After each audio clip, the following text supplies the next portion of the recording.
In this short video we're going to look at some equations, ordinary differential equations, that are termed stiff equations. So what is a stiff ODE? It's an ODE whose solution is comprised of two, or sometimes more, parts which have very different timescales or perhaps length scales. Often the rapidly varying part decays very rapidly. Then the slowly varying part dominates the solution for longer times. There's a problem here, however. Even though the rapidly varying part decays rapidly and doesn't really play any role in the solution, it dominates the stability of our method for all time. That means we need very small time steps, even though the slowly varying part might really be varying very, very slowly. As an example, consider the ODE. It's a rather contrived example. dy dt is equal to negative 1000y plus 3000 minus 2000 e to the minus t. If we were to plot this up, it looks like this curve shown in the figure there, and there's actually an analytic solution that for if y of 0 is equal to 0 is our initial condition. In the yellow box here we have the analytic solution. So it has a slowly varying component that looks like 2.002 e to the minus t, and a very rapidly varying component which goes like 0.998 e to the minus 1000 t. The rapid transient dies away after about time is equal to 0.05. So this part of the solution here is dominated by the rapidly varying component, and this part of the solution out here, all the way in fact to infinity, is dominated by this component here. We saw previously that Euler's method is stable provided this condition is satisfied. Minus 2 is less than h df dy is less than 0. So here dy dt is equal to f of ty is this equation, and df dy of this right hand side, just based on this term here, the negative 1000y, the df dy is equal to negative 1000. And therefore h has got to be less than 0.002 for stability regardless of time, if we use Euler's method to solve this. So we need to take a very small time step forever when solving this equation. If we actually plot the solution out, if we choose a very, very small time step, h, we get this blue curve here. We see it's nicely well behaved. If we choose a bigger time step, get the red curve here, which we can see oscillating out. It's very, very irregular. So we have a dilemma. The rapidly varying term in the solution is negligible for large time. We basically don't care about it. It makes no difference to our solution. But it determines the step size we need to use to get a stable solution across the entire solution domain. That means the rapidly varying term is mostly unimportant from the accuracy point of view, but it's vital in determining the stability. So how do we deal with this situation? So there is a solution method for stiff ODEs. They're usually implicit solutions, and we're just going to talk here about the implicit Euler method, which I very briefly mentioned previously. We're going to investigate it in a little bit more detail here. So the standard Euler method looks like the following. yi plus 1 equals yi plus h times f of ti yi. So remember this, the differential equation we're trying to solve in this case is dy dt is equal to some function of t and y. So instead of that explicit solution where everything is on the right hand side we can calculate, use it an implicit solution. So in other words, calculate the function value on the right hand side at the end of the interval and using the solution at the end of the interval. Obviously we don't know that yet, so we need to handle that in some way. So we're using the slope at the end of the step, f of ti plus 1 yi plus 1. So because we don't know what this is yet, we're going to have a bit of a look at, first of all, a very simple case where dy dt is equal to ky, and then we'll look at the more generic case of how to handle this. So for our very, very simple ODE, dy dt is ky, we can write the implicit Euler's method as yi plus 1 is equal to yi plus h ky plus 1. So that's the implicit solution. Move this term to the right hand side, group the terms in yi plus 1, we end up with a 1 minus hk. Let's now divide by 1 minus hk to give us that yi plus 1 is equal to yi divided by 1 minus hk. And we can rewrite that just as we did previously in terms of our initial value y1. That's just equal to y1 divided by 1 minus hk raised to the power I. This is only the case for this simple equation here.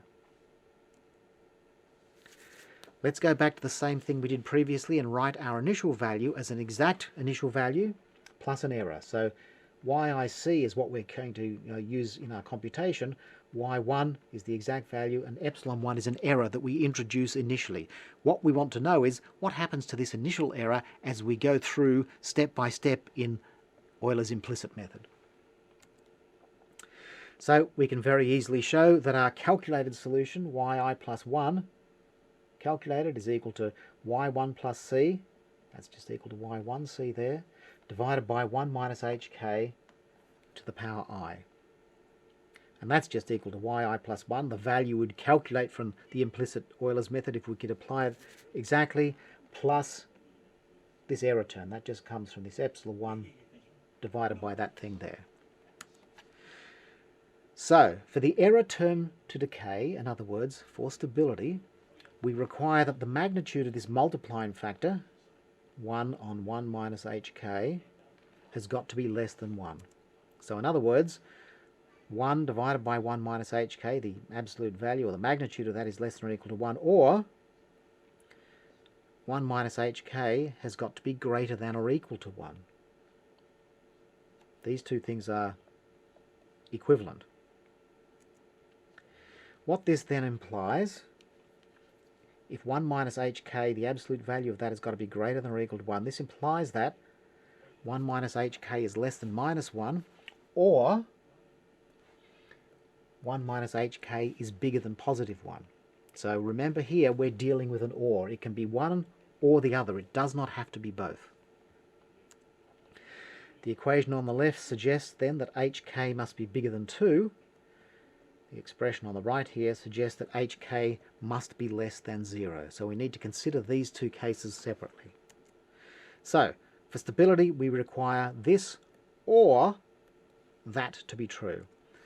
Let's consider the case when k is less than 0. So if k is less than 0 and our step size h we're saying is always positive, then hk is less than 0 must always be satisfied. Doesn't matter about this term here. We know that we can always satisfy this term here. Therefore, the method is unconditionally stable if big K is less than 0.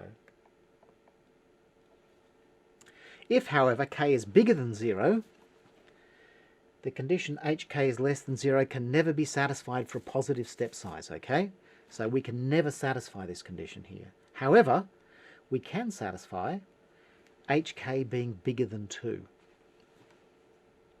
This just means for k greater than 0, the method will be stable provided h is bigger than 2 divided by k. So in other words, as long as we're taking a big enough step, this solution will be stable. As an interesting aside, what happens in the implicit Euler's method for our equation here when h is equal to 1 on k? Substituting that, what are you going to get? Well, you're going to get yi plus 1 equals yi divided by 0. So clearly you cannot have a step size that looks like that because the method becomes degenerate. Although the implicit Euler's method is stable provided we choose an appropriate time step, we still need to ensure that the method is going to be accurate. And the bottom line is the implicit Euler's method still has an error that's order h, just like the regular Euler's method. Therefore, it's not really very accurate. Let's have a look how we could deal with the implicit Euler system if we have a system of ordinary differential equations. Systems could also be stepped, so we might need to use a similar method. So for example, let's consider the system of equations dy dt is equal to f of t and y, where y now is a vector of unknowns and f is a vector of right-hand side functions.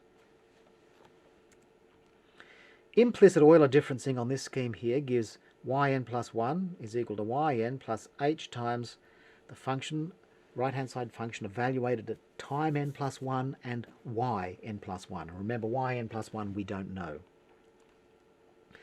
To work with this, we need to linearize